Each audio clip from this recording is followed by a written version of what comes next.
வணக்கம் அன்பு சொந்தங்களே.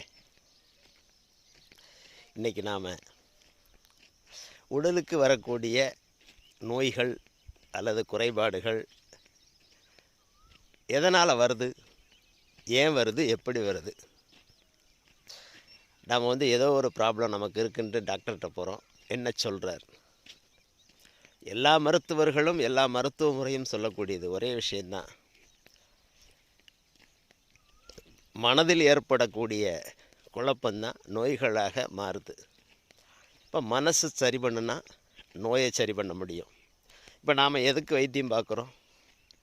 நாம் பார்க்கக்கூடிய வைத்தியம், மருத்துவம் உடலுக்கு பார்க்குறோம். அதனால தான் நமக்கு நோய்கள் சரியாகலை. சுகர் அப்படின்னு சர்க்கரை நோய் மாத்திரை மருந்து எடுத்துக்கிட்டு இருக்கிறோம். ஆனால் நோய் சரியாகலையே, கட்டுப்படுத்த முடியுது. அப்போ அந்த அந்த நோய்க்கான காரணி மனசில் இருக்குது. அப்போ மனசை சரி பண்ணால் நோய் சரியாகும். இப்போ மனசை எப்படி சரி பண்ணுறது? நமக்கு வரக்கூடிய எல்லா நோய்களுக்கும் காரணம் மனசு. எல்லா டாக்டரும் அது தானே சொல்கிறாங்க. கவலை பெருவியாதி அப்படின்னு சித்த மருத்துவம் சொல்லுது. அப்போ அந்த கவலை எங்கேருந்து வருது? சிந்தனை பிறல், அதுதான் நோய். இப்போ சிந்தனையை செம்மைப்படுத்துவது எப்படி? சிந்தனையை ஏன் செம்மைப்படுத்தணும்? இந்த கேள்விகள் வருது இல்லையா? அப்போ எப்படி சிந்தனையை செம்மைப்படுத்துவது? ஒன்றும் கிடையாதுங்க. சிந்தனையை கட்டுப்படுத்துறது இன்றைக்கி ஒரு பெரிய விஷயம்னு எல்லாம் நினச்சிக்கிட்டு இருக்கிறோம். Very very very simple. ஒரு நிமிஷம் மேட்ரு, அவ்வளோதான். ஆனால் இந்த சிந்தனையை சரிப்படுத்துறதுக்காக நான் போய் யோகாசனம் கற்றுக்கிறேன், தியானம் கற்றுக்கிறேன்னு தியானம் கற்றுக்கொள்வதற்கு, கற்றுக் கொடுப்பதற்கு இன்றைக்கு பல லட்சங்கள் வரைக்கும் ஃபீஸ் இருக்குது. ஆனால் ஒரே ஒரு சின்ன விஷயம், ஒரு நிமிஷத்தில் நடக்கக்கூடியது, எல்லாராலையும் எளிமையாக செய்யக்கூடியது சிந்தனை. ஏன்னா உங்களோட சிந்தனை, உங்கள் மனம் உங்கள்கிட்ட இருக்கா, ஏன்ட்ட இருக்கா? உங்கள்கிட்ட தானே இருக்குது. இப்போ என்னோடய மனம் அப்படின்றது என்னிடம் தானே இருக்குது. அப்போ இதை என்னால் சரி பண்ண முடியுமா, இல்லை யாரோ ஒருத்தரால் சரி பண்ண முடியுமா? அப்போ என்னால் தான் சரி பண்ண முடியும். என்ன தான் கற்றுக்கிட்டாலும் அப்படி செய் இப்படி செய்யன்னு பயங்கரமாக போய் அப்படி உட்காரணும், அப்படி நேராக நிற்கணும், மனசை கட்டுப்படுத்தணும், மூச்சை தம் பிடிக்கணும். எதையுமே நீங்கள் கட்டுப்படுத்துனீங்க அப்படின்னா, பிடிச்சி இழுத்தீங்க அப்படின்னா, அமுக்கி வச்சிங்கன்னா என்றைக்காவது ஒரு நாளைக்கு திமிரிட்டு ஓடிடும். மனசை கட்டுப்படுத்தவே முடியாது. மனசை கட்டுப்படுத்த முடியும் அப்படின்னு சொல்கிறது ஒரு மூடத்தனமான செயல். மனம் அப்படின்றது பறந்து விரிந்து இருக்கக்கூடிய ஒரு செயல், காற்றோடு கலந்த ஒரு விஷயம். எப்படி காற்றை நீங்கள் கம்பி வேலி போட்டோ இல்லை ஒரு டப்பாவுக்குள்ளே அடைச்சோ கட்டுப்படுத்த முடியாதோ, காற்றை கட்டுப்படுத்த முடியாது அப்படின்னா காற்றோடு கலந்த விஷயம்தான் மனம். மனம் எப்போ வரைக்கும் இருக்குது இந்த உடலில்? உடல் இருக்குது, மனம் இல்லை. மனம் உயிரோடு தொடர்புடையது. சிந்தனை, உயிர் இருக்கிற வரைக்கும் தானே சிந்தனை இருக்கும்.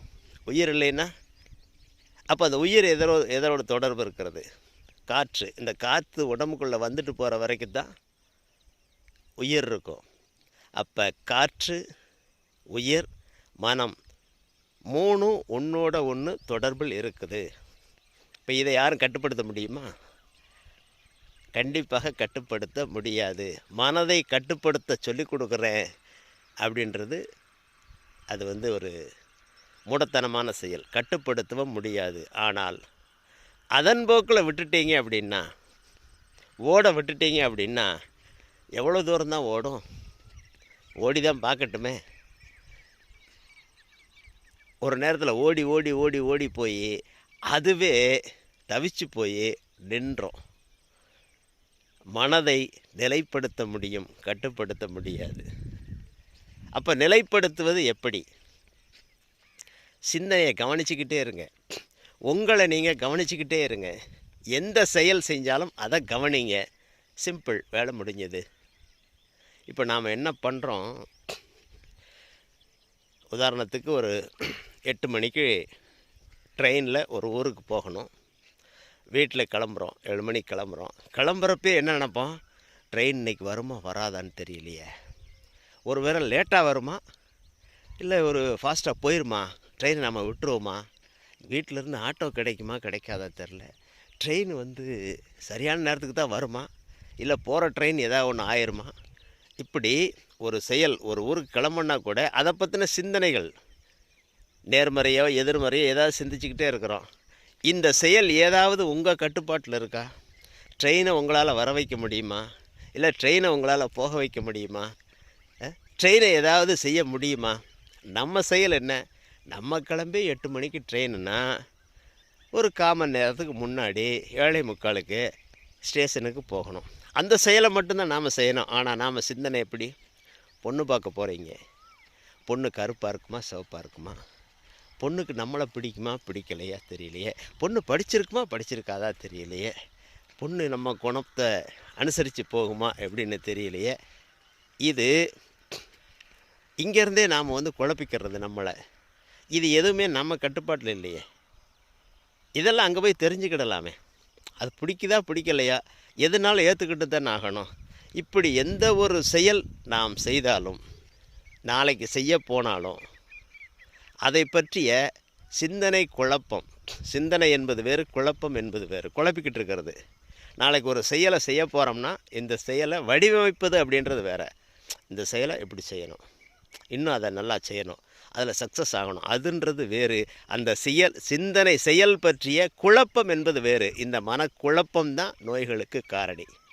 அப்போ இந்த குழப்பங்களை சரி பண்ணுவது எப்படி? கடந்த காலத்தை நினச்சி வருத்தப்படுறது, நேற்று முந்தா நாள் நடந்த நிகழ்வுகளை நினைத்து குழப்பிக்கிட்டே இருக்கிறது. அது அப்படியே போச்சே, இது அப்படியே போச்சே, ஒரு 100 ரூபாய் கூட தொலைச்சிருப்பான், 100 ரூபா ரொம்ப தொலைஞ்சி போச்சே, அது அப்படி செலவாகி போச்சே. ஏதாவது செயல்கள், நேற்று நடந்த விஷயங்களை பற்றி நாம் மனசை குழப்பிக்கிட்டே இருக்கிறது. இப்போது நேற்று முந்தா நாள், அதாவது கடந்த காலம் என்பது மறுபடி திரும்ப வருமா, இல்லை நம்மளால் வர வைக்க முடியுமா? கிடையாது. நாளை இனிமேல் நடக்க போகிற செயல்கள் நம்ம கட்டுப்பாட்டில் இருக்கா? நாளைக்கு நடக்க போகிற விஷயங்களை பற்றி நாம் குழம்பிக்கிட்டு இருக்கிறோமே, அதை நம்மால் ஏதாவது ஒரு செயலை நாம் செய்ய முடியுமா? நாளை சூரியன் உதிக்கிறது நம்ம கையிலையா இருக்குது, காற்று வீசுவது நம்ம கையிலையா இருக்குது, பொழுது அடையிறது நம்ம கையிலையா இருக்குது, உலகத்தில் நடக்கக்கூடிய எல்லா செயல்களும் நம்ம கையிலையா இருக்குது. நமது செயல்களே நமது கையில் கிடையாது. நாளைக்கு நீங்கள் கரெக்டாக 8 மணிக்கு சாப்பிடுவேன், காலையில் மதியம் 12:30 மணிக்கு சாப்பிடுவேன், இரவு 7 மணிக்கு சாப்பிடுவேன் அப்படின்னு நாளைக்கு நடக்கிறத உங்களால் உறுதியாக சொல்ல முடியுமா? நாளைக்கு தூங்கி எத்தனை மணிக்கு எழுந்திருப்பீங்க அப்படின்றதையாவது உறுதியாக சொல்ல முடியுமா? நாளை என்பதும் நமது கட்டுப்பாட்டில் இல்லை, நேற்று என்பதும் நம்மால் திரும்ப கொண்டு வர முடியாதது. அப்போ நாம் என்ன பண்ணுறோம், நடந்ததை நினச்சி குழப்பிக்கிட்டு இருக்கிறோம் மனசில் போட்டு, நாளைக்கு நடக்க போகிறத நினச்சி குழப்பிக்கிட்டு இருக்கிறோம் மனசில் போட்டு. இந்த ரெண்டும் நமது உடலை, மனதிலிருந்து குழப்பமாகி உடலை பாதித்து அது நோயாக மாறுது. இந்த 2 செயலும் நாம் நினச்சா தடுக்க முடியுமா முடியாதா? கண்டிப்பாக தடுக்க முடியும். நம்மக்கிட்ட இருக்கிற ஒரே விஷயம் என்ன, இன்று மட்டும் இல்லை, இன்றுனா இன்றைக்கி உள்ள 24 மணி நேரமாக கிடையாது, இந்த நொடிப்பொழுது மட்டும்தான் நம்மக்கிட்ட இருக்குது. அப்போ இந்த நொடிப்பொழுதை மட்டுமே நாம் கொண்டாட பழகினால் மனம் செம்மைப்படும். இந்த நொடிப்பொழுது நான் எப்படி கொண்டாடுறது? இப்போ நான் என்ன பண்ணுறேன், நான் வாக்கிங் பண்ணிக்கிட்டு இருக்கிறேன். அப்போ நான் வாக்கிங் மட்டும்தானே பண்ணணும். நான் வாக்கிங் பண்ணிக்கிட்டு இருக்கிறப்பே அடுத்து என்ன செய்யணும், அதை செய்யணும், இதை செய்யணும் சிந்தனை பண்ணால் அது எதுக்கு? இப்போ செய்யக்கூடிய செயல் வாக்கிங். அப்போ வாக்கிங் நல்லா பண்ணுவோம்.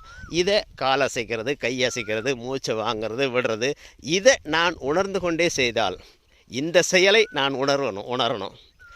அடுத்து இந்த நேரம் நான் என்ன செய்கிறேன், சாப்பிட்றேன். அப்போ சாப்பாடு, அது இட்லி, அந்த இட்லி சாப்பிட்றேன். அப்போ இட்லியை பார்க்கணும். ஆஹா, இட்லி நல்லா வெள்ளையாக இருக்குது, நல்லா பந்து பந்தாக இருக்குதே, அப்படி பிக்கிறோம். சட்னியில் தொடுறோம், சாம்பாரில் தொடுறோம், அப்படியே நாக்கில் போடுறோம், அப்படியே மென்று நல்லா உமிழ்நீரோடு சாப்பிட்றோம்.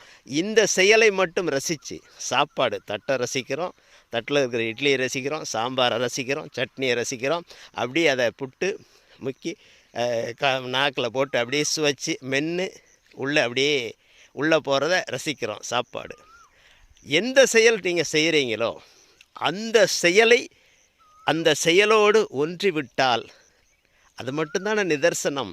நேற்றும் நம் கையில் இல்லை, நாளையும் நம் கையில் இல்லை, இன்று இந்த நொடி மட்டும்தான் நம்ம கையில் இருக்குது. அந்த நொடியை கொண்டாட ஆரம்பித்தால் மனக்குழப்பம் எதுவுமே நமக்கு இருக்காது, தீர்ந்துவிடும். உடல் ஆரோக்கியமாகிவிடும். அன்பு சொந்தங்களே, நம்மக்கிட்ட இல்லாத விஷயத்தை நினச்சி தான் நாம் குழம்புறோம். இருக்கிற விஷயம் இந்த நொடி. இந்த நொடியை கொண்டாடுவோம். எந்நாளும் மகிழ்வாக இருப்போம். நாளை சந்திப்போம். நன்றி உறவுகளே.